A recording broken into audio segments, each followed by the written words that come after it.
Alors pourquoi tu veux l'obliger à faire une première S? Mais il sait pas ce qu'il veut. Mais toi, tu pourrais l'aider à savoir en passant un peu plus de temps avec lui. Ah ouais, ça, y a pas moyen de passer un moment de détente tranquille avec toi. C'est ta faute, hein. Même solo, tu me prends la tête. On peut pas lui faire une réflexion, il fait la tronche pour un oui, pour un non. Il dit, ouais, fais pas ça, écoute-moi, fais ce que je te dis, machin. Ton fils, il t'adore, mais ce qu'il aimerait, c'est que tu sois un peu moins sur son dos, que tu lui fasses un peu plus confiance. Médecins sans frontières me propose une mission à Laos. Ça tombe mal, hein. J'ai fait partie d'un gang, les M13. On dealait, on faisait des petits casses. Allô? On sait que tu es de retour, Franck Ruiz, et on te lâchera pas. On avait un pacte chez les M13. À la vie, à la mort, et moi, je l'ai pas respecté. Je vais retourner dans mon ancienne cité pour en savoir plus. Ceux qui sont pas morts sont en tôle pour longtemps. Patrice? C'est tiré en Italie pour échapper au Condé. Ça pourrait être lui qui tire les ficelles. D'après les infos de Léo, il serait mort là-bas. Demain, on te donnera l'immatriculation d'une voiture. Il y aura une mallette dans le coffre. Prends-la et cache-la chez Blanche Marcy. On est vraiment bien sans elle. Qu'on soit noir ou blanc. Et si on tend la main pour elle, la vie est plus belle. Je sais pas ce qui est le plus terrible. Qu'il se soit introduit chez moi, ou le contenu de cette lettre. Je voulais pas que tu sois mêlé à tout ça. Apparemment, quelqu'un en a décidé autrement.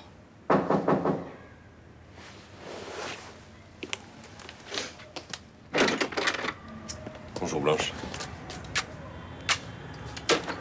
Bonjour. Bonjour, Roland. Alors, vous allez obéir aux ordres de cette lettre?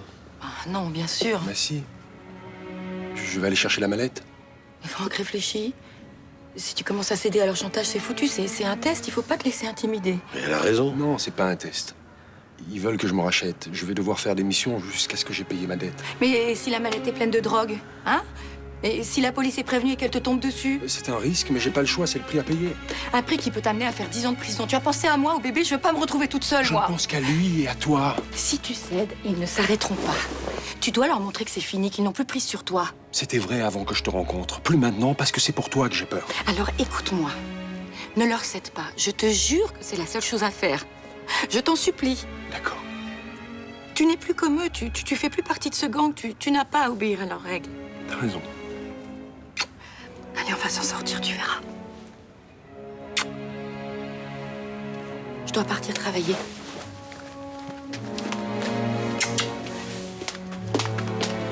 À ce soir. Ouais.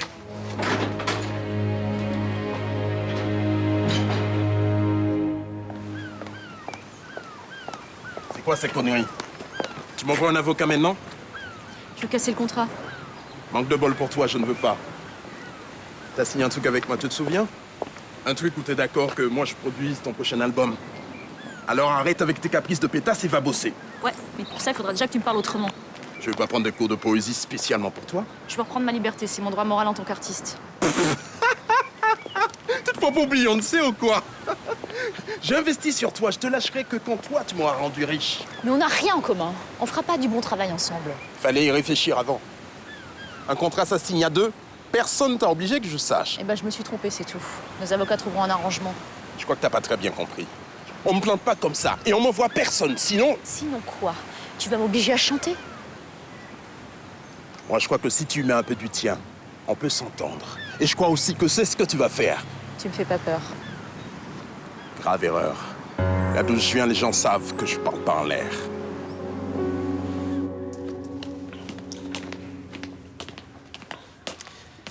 Vous avez menti à Blanche, n'est-ce pas? Vous avez l'intention d'aller chercher cette mallette. Bah oui, si j'obéis pas, ils s'en prendront à elle. Et vous êtes certain qu'ils mettraient leur menace à l'exécution? Ouais. Mais si le gang n'existe plus, le type qui a écrit cette lettre est peut-être seul dans son coin, un fou isolé. Ouais, un fou qui n'hésiterait pas à tuer. Vous savez, on a tous baigné là-dedans. La violence, l'obéissance aveugle, pour certains, la cruauté. Moi, je veux pas prendre ce risque. Alors vous allez leur céder. Ouais. Parce qu'ils me tiennent. Ils savent que je l'aime et qu'elle attend notre bébé. Je veux pas qu'il lui arrive quoi que ce soit, moi. Blanche a raison. Si vous mettez le doigt dans cet engrenage, ça s'arrêtera jamais. Ben si. Ils vont tirer de moi un maximum, jusqu'à ce qu'ils estiment avoir été remboursés de ma trahison. Ils vont vous utiliser comme homme de main, alors. Bah oui. J'ai pas de casier, j'ai une femme, un métier, couverture idéale. Je suis une bonne recrue pour eux. Mais vous en parlez toujours au pluriel. Vous pensez qu'un ancien membre a reformé un gang? C'est possible. si vous allez chercher la mallette, vous pouvez pas la cacher ici. Blanche tombera forcément dessus. Mais j'irai la mettre dans une consigne à la gare. Non. Amenez-moi là, je la cacherai chez moi. Ah non, c'est trop dangereux. Il peut y avoir de la drogue, des armes dedans, vous risquez gros. Hein. Moins que vous. Vous iriez direct en prison.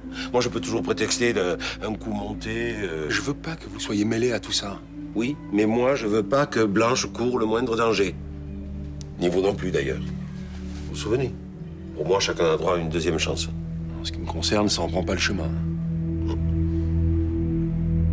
Ça va mieux ton oreille? Ouais. Pareil que t'allais voir Michel pour qu'il te sculpte. Ouais, bah tu m'as dit que j'avais rien, et comme j'avais super mal. Et t'avais rien? Non. Il m'a dit aussi que t'en avais marre de m'avoir sur le dos. Qu'il fallait que je te fasse confiance. Disons que si tu relâchais un peu la pression, ça me ferait des vacances. Je te propose un truc. La plongée avec moi, ça t'amuse pas. Et pourtant, je reste persuadé qu'il faut qu'on ait une activité en commun. Qu'est-ce que tu proposes? Que tu choisisses l'activité. Jeux vidéo. Non. Non. Faut que ce soit du sport. Bon, je vais réfléchir. T'aurais pu me réveiller. Ah, tu dormais si bien. Dis donc, t'as pas arrêté de sauter comme un cabri cette nuit, hein? Je sais pas si c'est la proposition de partir au Laos qui t'empêche de dormir. Ah, tu repars au Laos? Médecins sans frontières m'a proposé une mission, mais j'ai dit non. Pourquoi? Trop long. 2 mois. 2 mois, c'est trop long pour toi, c'est pour moi, pour le cabinet, pour Luna. Mais t'as un remplaçant? Et j'ai beau être défrayé, de toute façon, l'humanitaire, ça nourrit pas son homme, hein. Mais c'est nul de penser comme ça. Ils ont besoin de toi, les Laotiens. Nous, on a tout en trop, là. Ça fait plaisir de t'entendre parler comme ça. Non, mais c'est vrai. La dernière fois, t'étais vachement content. Tu disais que tu te sentais enfin utile. Ouais, si tu crois que je te vois pas venir, tu veux te débarrasser de moi. C'est effectivement une manière radicale de gérer la relation père-fils. Bonjour. Vous avez lu le rectificatif dans la dépêche marseillaise? Moi, j'ai pas encore eu le temps. Moi, oui. Le journaliste dit que vous êtes bien l'immense architecte que vous prétendiez être. La dépêche marseillaise présente ses excuses à Vincent Chaumette, qui est bien l'auteur ou l'initiateur de tous les ouvrages cités par notre journaliste dans notre supplément Beaux-Arts. C'est rassurant. J'ai failli en douter. Ce serait possible que vous arrêtiez votre petit ton ironique? Moi, j'ai un ton ironique. Oh, Mélanie, qu'est-ce que tu en penses? Moi, je trouve pas, vous êtes comme d'habitude. Au lieu de vous payer ma tête, vous feriez mieux de vous excuser. Surtout vous, Rachel. Et pourquoi?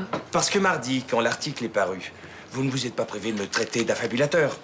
J'ai jamais pensé ça. Vous étiez ravi que ce journaliste me traîne dans la boue et vous ne pouvez pas le nier. Je me souviens maintenant. J'ai peut-être eu un petit sourire comme ça. Mais y a pas de quoi fouetter un chat. Vous seriez contente que tout Marseille pense que vous êtes une menteuse? Oh, ça risque pas. C'est pas moi qui irais enjoliver la réalité pour épater les membres du club Bassalia. Je n'ai pas enjolivé. La preuve, le journal a démenti. Bon, c'est pas la peine de vous énerver, monsieur Chaumette. Oui, bien qu'elle plaisante, Rachel. Oui, je fais un peu d'humour. Voilà. Mais sur le fond, j'ai pas tort.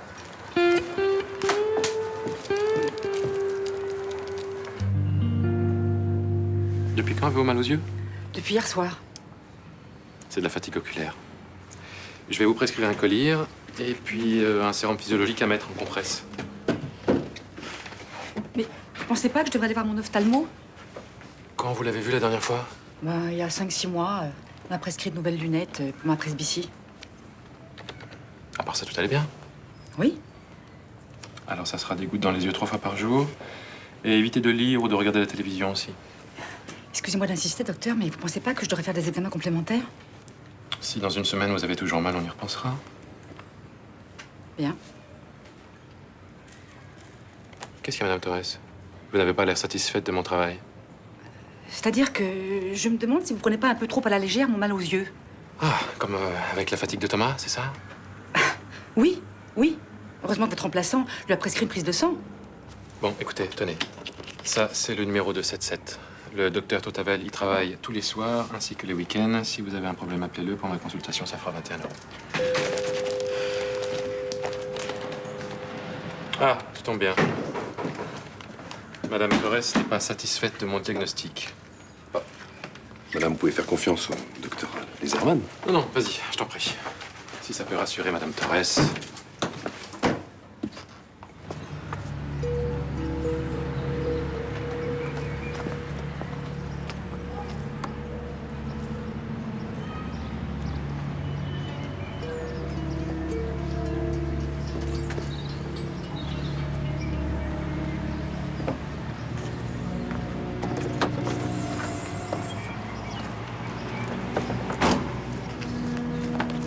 Vous êtes bien sûr? Absolument sûr. Allez, dépêchez-vous, faut pas traîner ici. Roland, je veux pas vous porter la poisse. Faites pas l'idiot.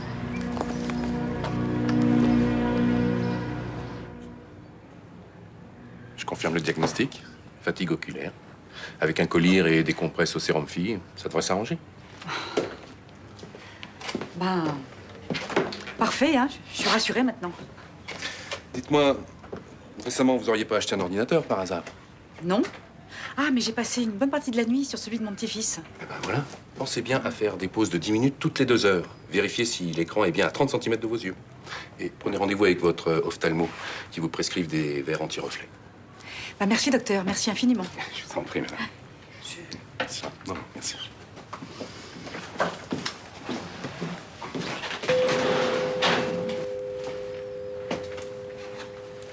J'espère que tu m'en veux pas. Ton diagnostic était bon, mais j'ai bien vu que ça ne suffisait pas. Mais ça leur suffit jamais.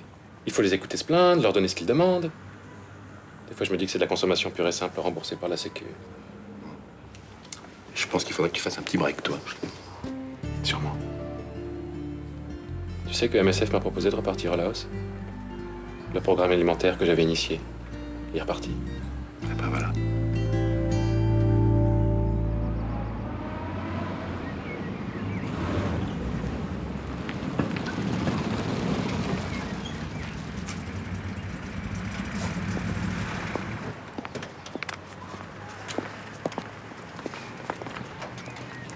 Monsieur Vassago? Bonjour, mademoiselle Frémont. J'ai un service à vous demander. Oui, si je peux vous aider, je le ferai, avec plaisir. Vous êtes au courant que Vincent a licencié Julie pour faute grave? Oui, je suis au courant. C'est pas juste. Elle pouvait pas deviner que le CV de Vincent était devenu soudainement un document confidentiel. C'est regrettable. Mais si j'intervenais, Vincent perdrait toute crédibilité auprès de son personnel. Vous trouvez ça normal de sacrifier Julie à l'ego de son patron? Ce n'est pas inédit. Avec Céline en prison, Julie est la seule à connaître les dossiers en cours. Je suis désolé, je ne peux rien faire. Ma mère n'aurait pas du tout apprécié qu'on vire quelqu'un de Fénécie dans ces conditions.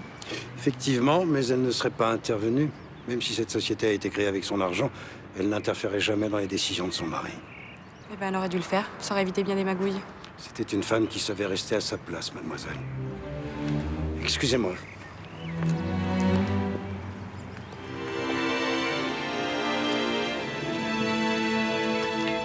Ah, patron, vous étiez passé, vous. Il y a le poissonnier qui a appelé. Apparemment, il y a un problème pour la commande de demain, faut que vous le rappeliez. Bon, ben, je ferai ça tout à l'heure. Eh, mais c'est quoi cette mallette? Rien. Attends, tu t'es acheté un attaché-caisse? Mais tu vas faire quoi avec ça? Ben, rien de particulier, c'est pour mettre les papiers, c'est tout. fais voir. Me dis donc, et t'as pas pris le bas de gamme, hein? Cuir, serrure à code. On peut voir à l'intérieur, papa? Non, j'ai bloqué bêtement les codes, voilà. Alors, il faut que je trouve le mode d'emploi pour déverrouiller tout ça et... Vas-y, marche avec la mallette au bras, là. Fais-nous Claudia Schiffer qu'on regarde. Tu crois que j'ai que ça à faire, peut-être, hein? Eh, vous auriez dû prendre la version menottes au poignet, ça aurait fait grave. Avec serrure explosive. Attends, ça y est déjà. Pourquoi tu crois qu'il veut pas nous l'ouvrir? Parce que ça nous pèterait la figure. Tout le monde, ça. Hein. J'achète une malheureuse mallette pour ranger mes papiers, ça devient une affaire d'État. Ça va, c'est bon, on Regarde. plaisante. C'est juste qu'on s'attendait pas un jour à vous voir avec un accessoire de ministre. C'est le syndrome Vincent Chaumette. Oui, maintenant, Mistral, il va falloir se la péter. Et bientôt, il va acheter une voiture de luxe avec intérieur cuir comme la mallette. En même temps, pour qu'on aille à la pêche le week-end, c'est pas forcément la bonne voiture. Ah, c'est sûr qu'une mallette comme Bourriche, c'est pas très pratique, mais bon.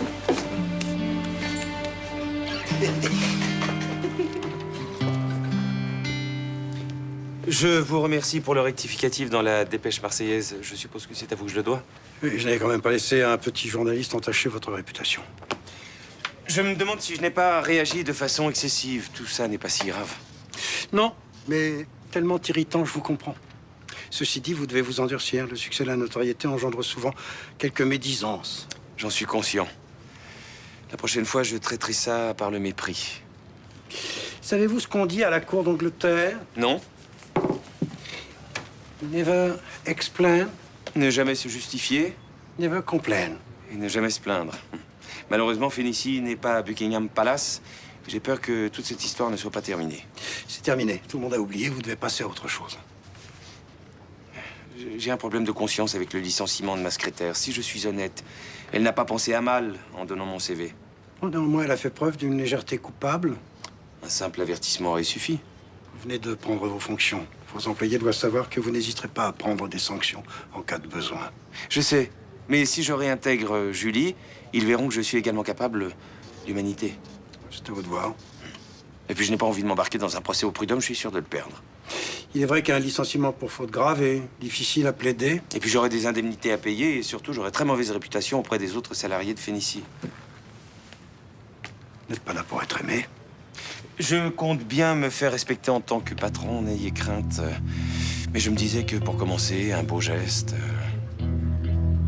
C'est vous qui voyez. C'est déjà fini les cours? Les profs surveillent le bac. Bah profites-en, parce que l'année prochaine, ce sera ton tour. Ah, tu vas pas t'y mettre toi aussi, hein. Elle est pas là, Charlotte? Non, elle a pris une semaine de vacances. Ah, d'accord. Dis, tu sais, toi, si papa part au Laos, finalement?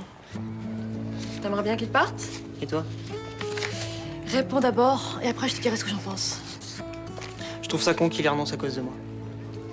Il a décidé de s'occuper de toi, et il veut pas revenir en arrière. Ouais. J'ai 16 ans. C'est un peu tard pour jouer les papapoules, non? Il va rattraper les années perdues. Mais ça se rattrape pas, Luna, tu le sais. Regarde avec Rudy. T'as pas essayé? Eh ben, c'est mieux.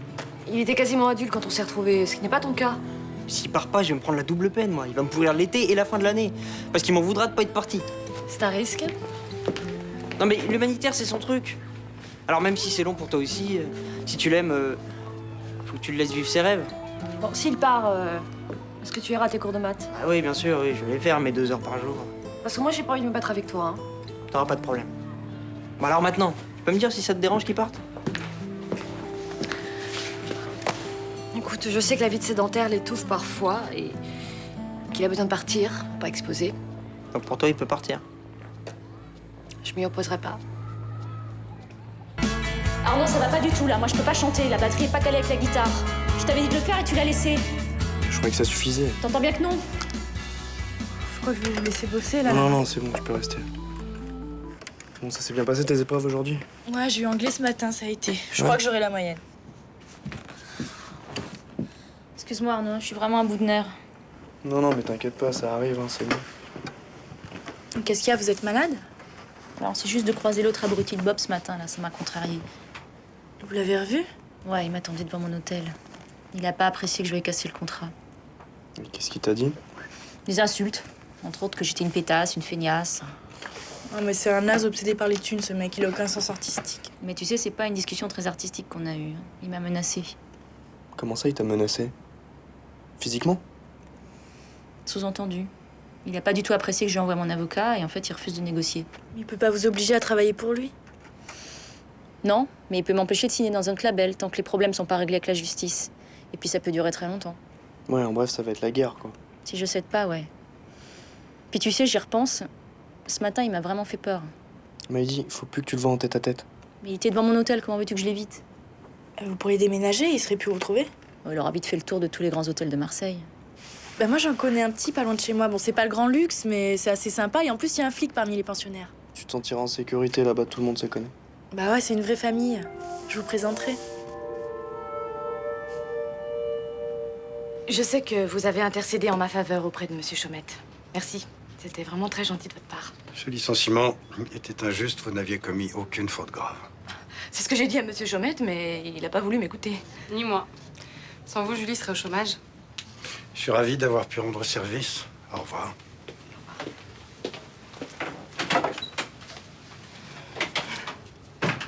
J'espère que votre beau-frère sera pas trop rancunier. Il a pas intérêt. Julie, je suis là. S'il faut, je retournerai voir Monsieur Vassago. Je sais pas ce qu'il a, Monsieur Chaumette, depuis ces derniers jours. Il est insupportable. Ça doit être la pression de ses nouvelles responsabilités. Vous l'auriez vu m'engueuler devant Monsieur Vassago. Jamais on m'avait humilié comme ça. C'est incroyable comme l'argent et le pouvoir peuvent changer quelqu'un.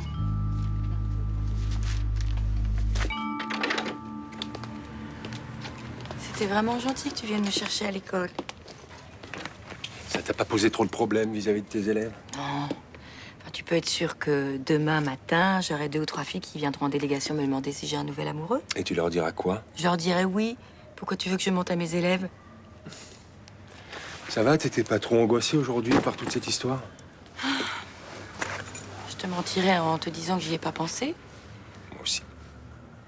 Ils t'ont pas appelé pour te donner d'autres précisions sur la voiture, comme ils avaient dit? Non, aucun message. J'espère que tout ça est fini, qu'ils reviendront pas à la charge. Moi aussi. Il faut que je ressorte. J'ai un devis à déposer chez un client. Dans le coin? Oui, enfin, près du centre-bourse. Bah, de toute façon, j'ai des contrôles de géographie à corriger.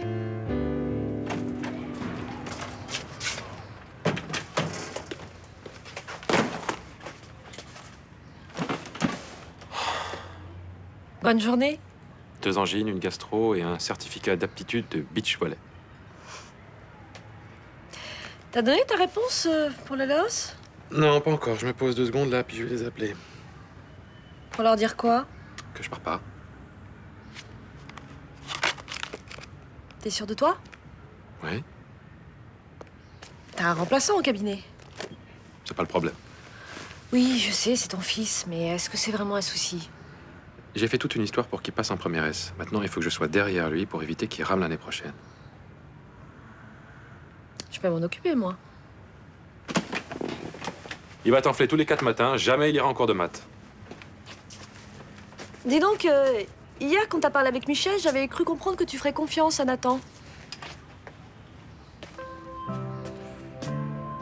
Mais toi, même si je sais que ça te dérange pas que je parte, pas sûr que ça te fasse plaisir. J'ai pas l'habitude de raconter n'importe quoi. C'est vrai que tu es assez direct. Écoute, Guillaume, tu supportes la vie pépère qu'à condition de respirer. Si tu fais pas, tu deviens très chiant. Attends, j'ai pas été chiant. Non, avec moi, non, mais Nathan, si.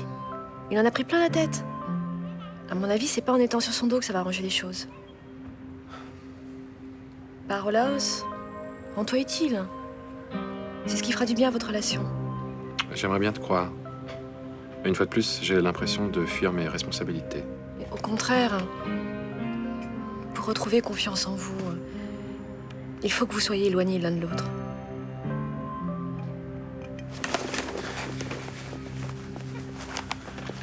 T'as raison. Je pars.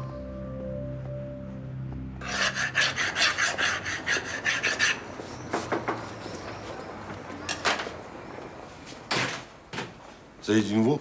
Non, ils m'ont pas appelé, mais je veux savoir ce qu'il y a dans cette mallette. La lettre précisait bien que vous devez pas l'ouvrir. Elle est chez vous, là-haut? Je l'ai rangée ici, finalement. Je dirais que c'est un client qui l'a laissé dans le bar, voilà. Je peux la voir? Vous êtes sûr? J'ai besoin de savoir. Je peux pas me défendre ni défendre Blanche si je sais pas qui est derrière tout ça.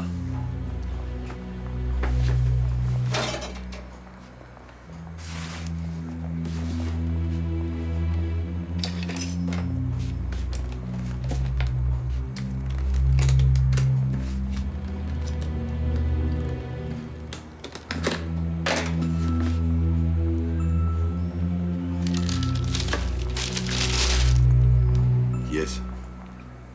L'homme que j'ai tué il y a 20 ans, Pierre Garcia. Il y a aussi une lettre, hein?